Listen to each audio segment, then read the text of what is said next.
Fala galera, hoje vamos estudar aqui a seleção por consequência de Skinner, baseado em um de seus artigos publicados aqui na Revista Brasileira de Terapia Comportamental e Cognitiva, tá ok? Eu vou deixar o link aí embaixo na descrição para quem quiser tá dando uma lida aí no artigo mesmo, no verdadeiro artigo. Então vamos lá.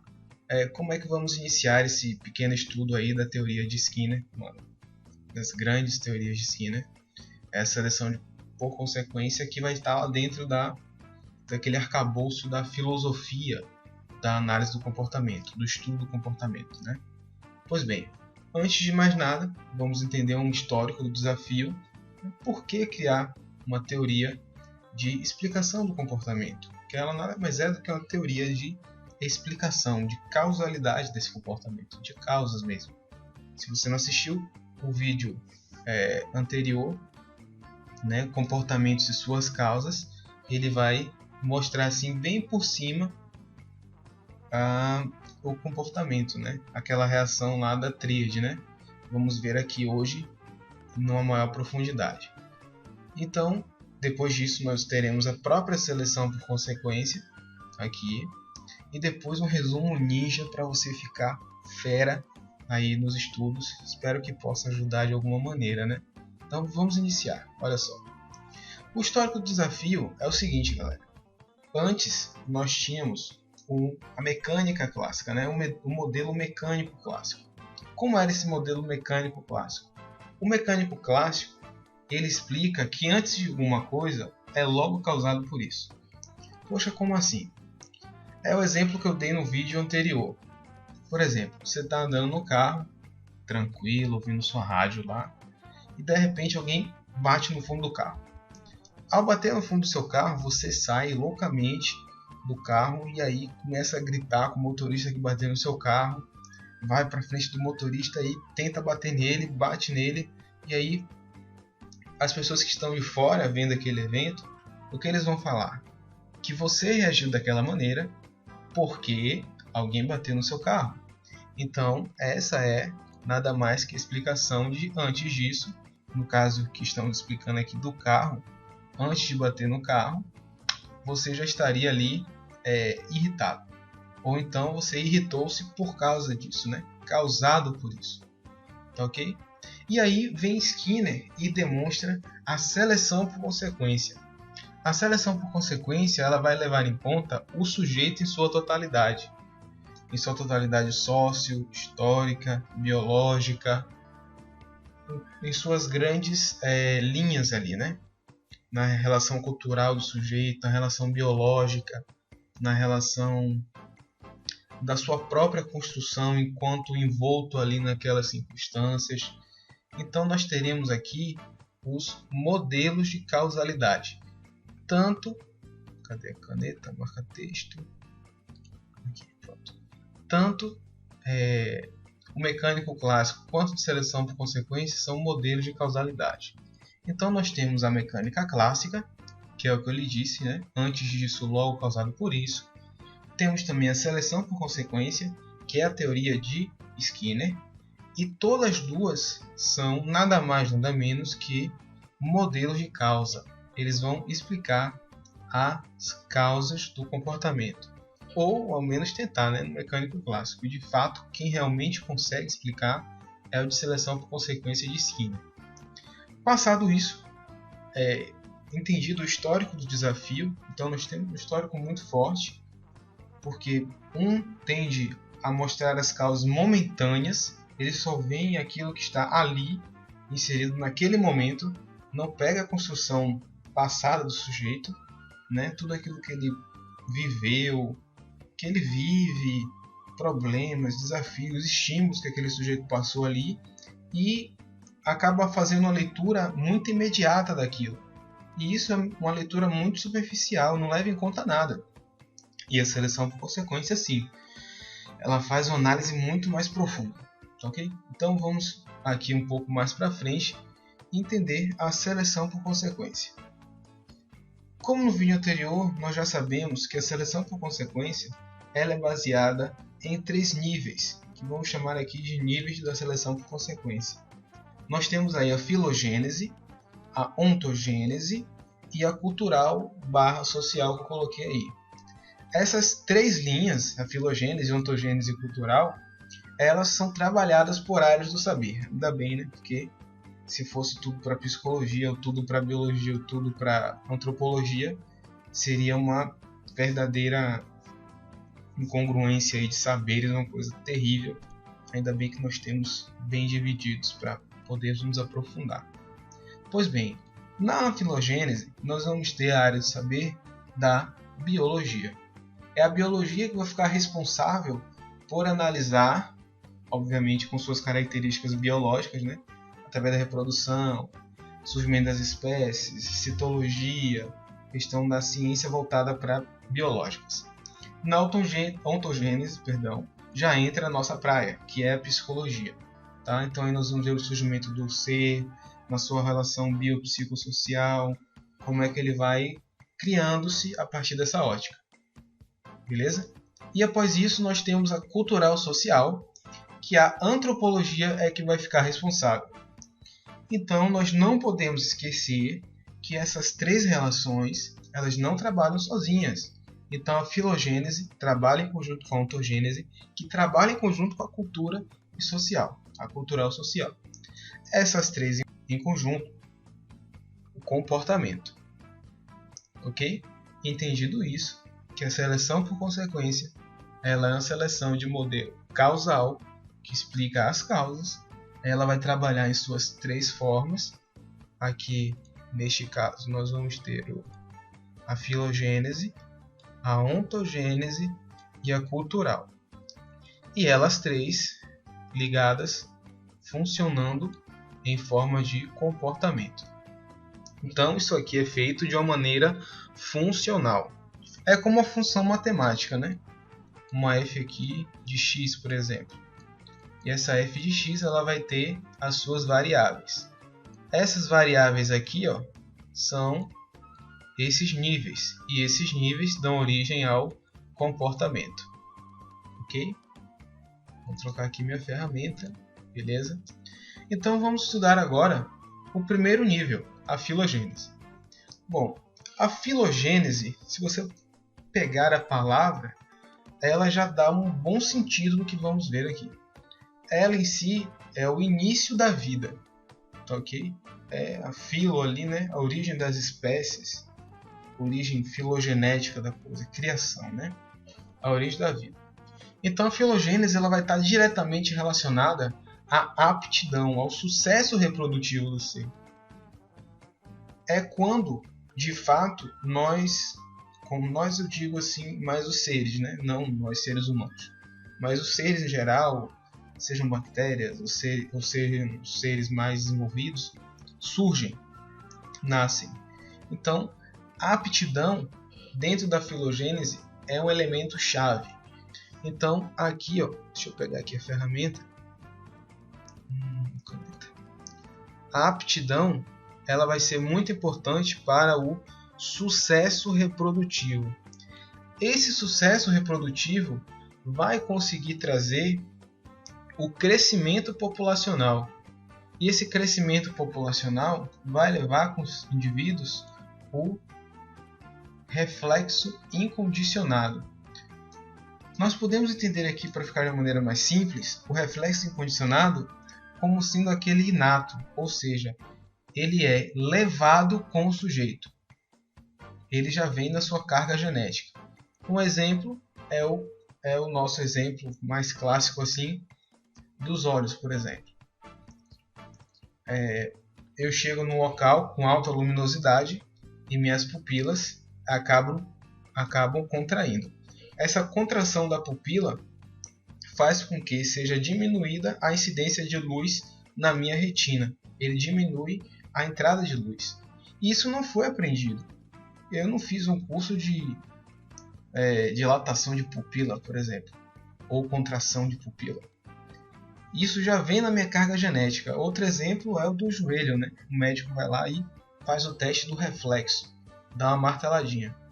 Aquela martelada é para testar o seu reflexo ali, vamos tratar aqui como incondicionado, para testar o seu sistema nervoso, na verdade, né? Então a filogênese, na nossa análise da seleção por consequência, ela vai fornecer padrões constantes que servem à sobrevivência e reprodução. Então, nós seres humanos, agora falando da gente, nós somos muito sensíveis ao emparelhamento e associação. A emparelhamento e associação, nós somos altamente sensíveis a isso. Tá? Então, ele vai fornecer padrões constantes que servem para a sobrevivência e reprodução. A filogênese ela vai ser basicamente isso. No nosso caso da psicologia, nós temos que ficar bem atentos aqui ao inato, tá? Porque isso aqui é que vai servir para a aptidão. Então eu vou ter características inatas que vão servir principalmente para o meu sucesso reprodutivo. São como se fosse uma espécie de armário cheio de comportamentos, ou um comportamento próprio para que eu possa ter sucesso reprodutivo. Um exemplo seria as aves que fazem a dança do acasalamento. Elas sabem que fazendo aquela dança ali, elas têm uma aptidão maior, ou seja, um sucesso reprodutivo, uma chance de sucesso reprodutivo maior. Ok? Então, passado isso, nós temos aqui a ontogênese. A ontogênese é onde entra a psicologia, o campo da psicologia. Então, mais uma vez, a palavra já nos dá assim uma dica preciosíssima. A palavra significa criação do ser. Onto é ser e gênese, criação. Ou surgimento, pode ser entendido assim também. Então, na filogênese temos a aptidão e na ontogênese nós temos a lei do efeito. Na filogênese nós vimos que na biologia a aptidão é a chance de reprodução. Quanto maior sua aptidão, mais genes vão para frente, mais indivíduos são potencializados. Então, na ontogênese nós temos a lei do efeito. Então, o que é essa lei do efeito? Olha só aqui, ó. A lei do efeito, ela vai dizer o seguinte, ó: comportamentos bem-sucedidos produzem boas consequências e comportamentos mal-sucedidos produzem más consequências. O que é isso? Nada mais é que o seguinte: nós temos comportamentos que eles bem-sucedidos produzem boas consequências. Vamos aqui a um exemplo clássico. Algumas espécies de aves sabem que no verão certos alimentos estão disponíveis a uma localidade mais distante. Então essas aves elas voam para mais longe para conseguir mais frutas ou mais alimentos que sejam. Então elas acabam aprendendo por consequência, por outras aves estarem voando para mais longe e conseguindo se alimentar melhor, que isso produz boas consequências. Então, esse comportamento de voar para mais longe produziu uma consequência melhor. Elas conseguiram se alimentar mais. E conseguindo se alimentar mais, ela tem uma relação direta com a aptidão, que é a relação de reprodução, que elas estão mais bem alimentadas. E o exemplo inverso pode ser o seguinte: uma criança, ao andar pela casa e ver uma tomada, ela vai e introduz o dedo. Ao tomar um choque, ela percebe que ela sentiu dor. Aquele estímulo aversivo da dor produziu más consequências. Então ela aprendeu ali que ao colocar o dedo na tomada, obviamente ela não sabia, mas aprendeu agora que vai tomar um choque, e tomou um choque e aquilo dói, aquilo traz um evento aversivo. Então, assim como a aptidão está para a filogênese, ou seja, assim como a aptidão está para a filogênese da reprodução, né, sucesso reprodutivo, a ontogênese nós temos o reforço e punição. Eu coloquei isso em maiúsculo porque isso aqui é um dos principais tópicos da ontogênese. O que é isso? Isso aqui nada mais é do que falar que o reforço e punição, ele é o que? Um modelo. Ele é um modelo que serve para modelar o nosso comportamento. Ele é um modelo que serve para modelar o nosso comportamento.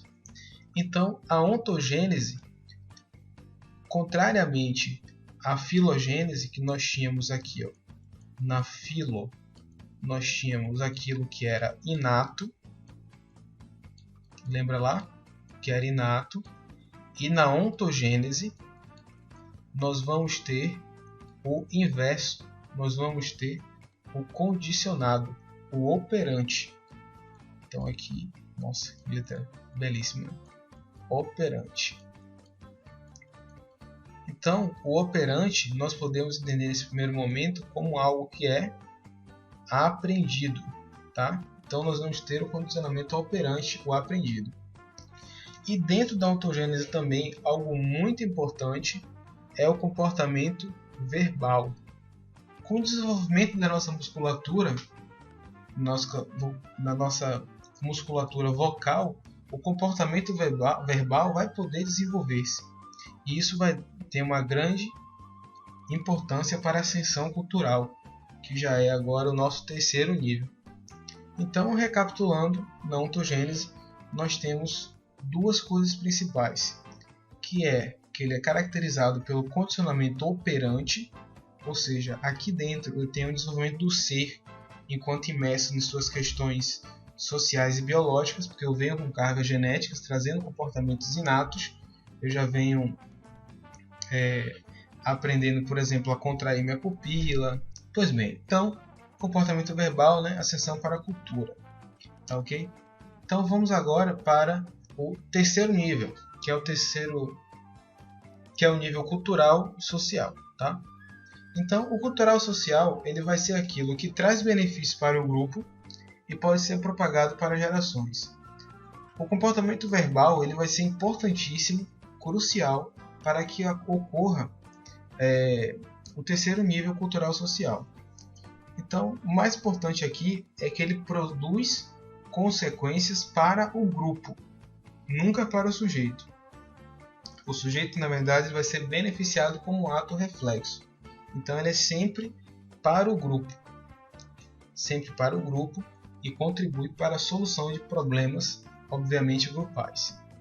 Isso aqui permite que seja levado de gerações para gerações. Ou seja, aquilo que traz benefício para o grupo e pode ser propagado para gerações.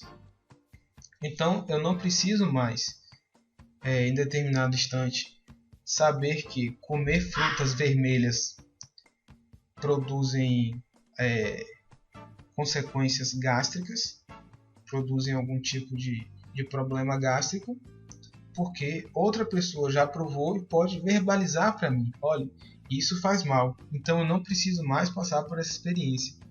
E isso já permite uma evolução grupal. Isso diminui até a incidência de morte dos indivíduos.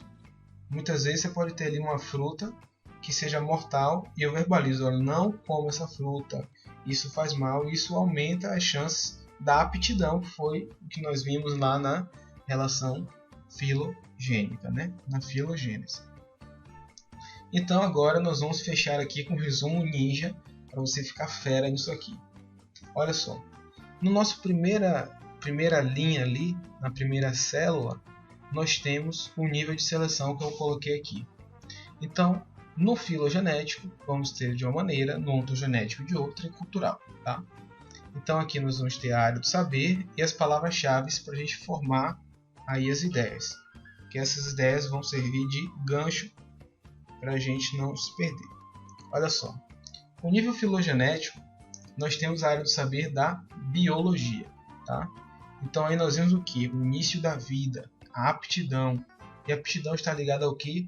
Ao sucesso reprodutivo, à reprodução. E no nosso campo nós temos o comportamento inato. Aquilo que é inato vem sobre a carga genética que está relacionada ao nível filogenético. A nível ontogenético, nós temos a área do saber, a nossa psicologia, onde nós temos a questão do aprendido, ou seja, o operante. E ele, por sua vez, é modelado pelo comportamento. Aquele comportamento operante, ele é modelado, seja ele pelas questões da punição ou do reforço. Ele é sempre modelado pela punição e reforço. E aqui também no ontogenético nós vamos ter a questão crucial, que é o comportamento verbal. Passado isso, nós temos o cultural social, que a área do saber é a antropologia, e nós temos então o sucesso para o grupo, a interação social passada de geração a geração. Então aqui são as palavras-chave de um resumo para que a gente possa saber. Tá ok? Então, gente, espero que tenha ajudado de alguma maneira, né, vocês. Obrigado pela paciência e fique com a risada desse lindo cachorro. Valeu!